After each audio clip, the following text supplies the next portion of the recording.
Hello. How you guys doing? Uh, doing a video for this Rhode Island militia unit. I don't know if I'm gonna use these as the first Rhode Island detached militia, or I think it was the second Rhode Island, part of Burnside's brigade for Bull Run. They were uniform pretty much the same. I tried painting a little bit different. I did contrast paint on the tunics, and not really too happy with how they came out. I think they're fine, like they're all right, but not like stoked about them. I honestly think they look better in the camera than they do in person, but I'm not too happy with how they came out just in general. I don't know if I gotta change the basing or what it is, but yeah, I don't know, just not really pleased with them for some reason. I don't know. That flag is not well, both flags really aren't for them. The standard US flag I took from a Massachusetts, it's supposed to be a Massachusetts regiment, and it had, I think, the 18th Massachusetts printed on it. And I just kind of painted it in and then tried to bend it up a lot so you couldn't really tell anyway. And then the Rhode Island flag, the white flag, is from American War of Independence. I couldn't find any Rhode Island flags around for ACW, like at all. I looked at GMB, couldn't find them. And I looked at Flags of War, couldn't find them. I didn't look anywhere else. Maybe they're somewhere else, but yeah, I couldn't find them on either one of those sites. And then the original flags I was gonna use were just standard. It was like U.S. volunteer variant from GMB, and I cut the flagpoles too small, so they couldn't fit on. And the Flags of War flags are smaller than the GMB, so I had to place an order from Flags of War and wait for those to come in to do this video, but these have been done for maybe over 2 weeks now. And I've just been waiting for the flags to come in to post a video about them. Those guys on the left are going to be another Virginia regiment for Stonewall's brigade. I'm not sure which one yet. I don't know. The second's done. I don't know if I'm going to use these as the fourth maybe, but the fourth, there was a certain company for the fourth that I wanted to paint up a certain way that it's hard to find a lot of information on. Those early war Stonewall brigade uniforms, but one of the companies, the Liberty Guards, I think, or the Liberty Riflemen, I can't remember, they're kind of in like lightish gray shirts and trousers with havelocks, and so I have to do those for the fourth if I'm doing the fourth. So I don't know if I'm gonna use these as the fourth or not yet. I don't know. It's only 16 in that batch to the left, so maybe second batch I do 6 in that uniform, but I don't know yet. We'll see. So yeah, I don't know if this is a problem for you guys, but I'm just saying it because I was having the problem with it. I was looking for information on these Rhode Island guys, the detached militia. I was looking for information, and I was focusing mainly online, and I couldn't find what I was looking for. And then I looked at one of the fabulous books I have by Ron Field. Let's see if I can grab it real quick. Try not to shake the camera.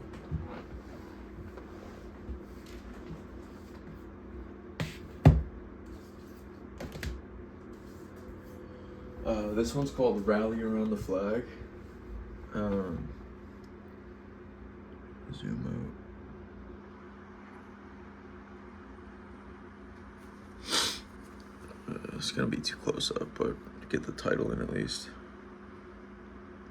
This book, Ron Field. But it had everything I was looking for in it.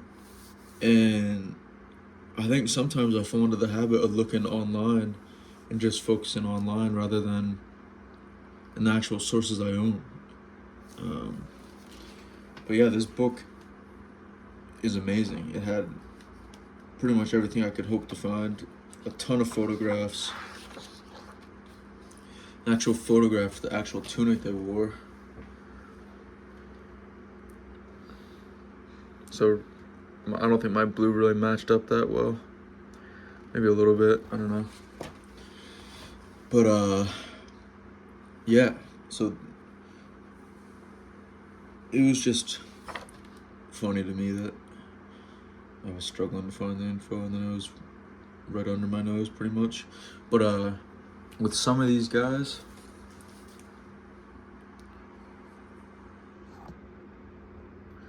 I painted the kepis.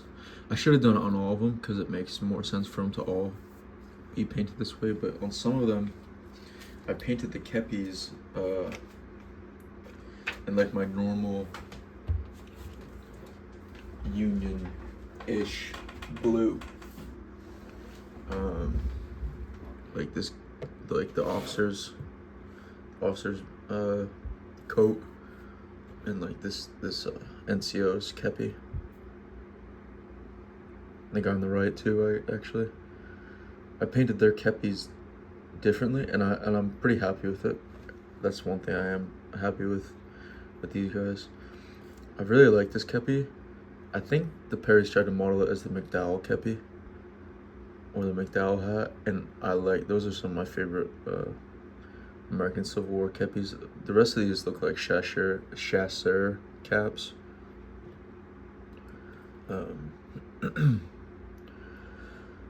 But yeah.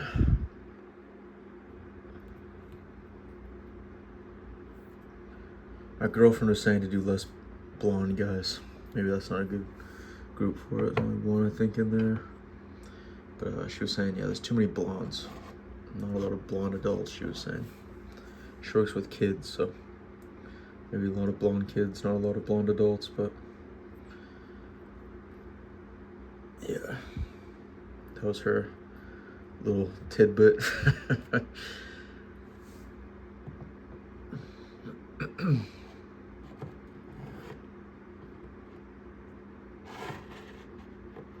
I was seeing a lot in that book too by Ron Field that there's a lot more hardy hats.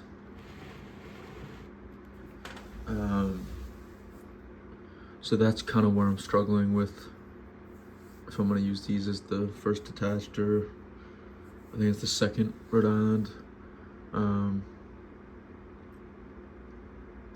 Right, I'm pretty sure the blouses were Burnside's idea, and then a bunch of ladies, a bunch of women of Rhode Island, Providence, made those blouses for the guys because it was quick, fast. They had to get them in a hurry, so they made them for them. And then Rhode Island placed orders for like, I can't remember. This is not, don't quote me, but I think it was like 5,000 or 10,000 more of the same tunics. And I know at least one other regiment was outfitted in that blouse style, and I guess the men really liked them. They were really comfortable, and they preferred those. Excuse me. They preferred those loose-fitting blouses to the later tunics they got, like the sag coats or frock coats, whatever. Makes sense. But yeah, those red blankets, I guess it was Burnside's idea too, to cut a hole in the top of them and make them kind of into a poncho so they could use them as bedding and as ponchos. I don't know if I'd want a hole in the middle of my blanket, but I guess that's what they did. So yeah, I think that's pretty much it for now.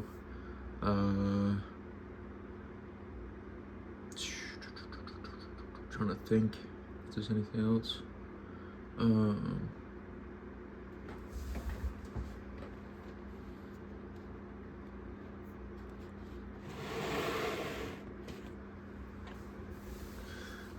just a little paint.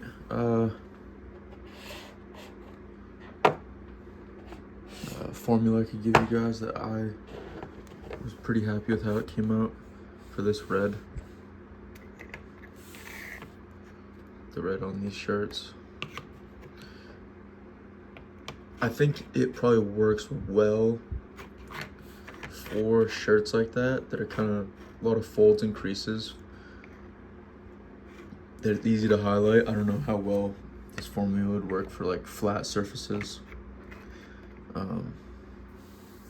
But and I got this from somebody on Instagram. I can't remember his name, but he's like I don't know if he's a professional painter, but he's very good painter. But he posted this formula, so this isn't from me. I didn't come up with this, but it's the base of this Citadel World Bears red, then a wash of Agrex Earth Shade, right there. Everybody probably knows it, and then a highlight with World Bear red, and then Mephiston red, and then Evil Sun Scarlet. And I'm pretty happy with how it came out. I think my favorite all-time red is the Andrea red set, but sometimes those paints give me problems, and I kind of stopped buying them because of it. And I also feel like it takes a lot more work for those to look good compared to, this was very easy. I think the Citadel paints flow nice, and it was very smooth and easy to paint with. Yeah, it was pretty easy to paint with them. I think they're more accessible too. Not a lot of people have Andrea, but Andrea is my top favorite red set for reds. Yeah, also I've never used these paints before, but I got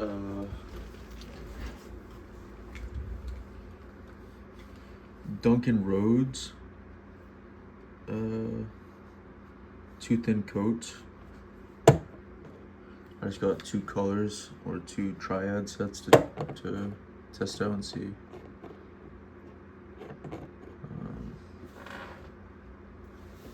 I'm always looking for different grays to do. I find trouble with grays occasionally, so I'm always looking for different ones, different gray recipes. If anybody has any good ones, let me know. Put them in the comments.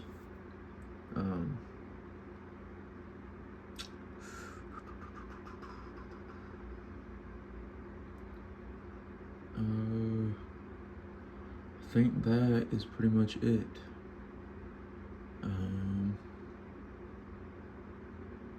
Yeah.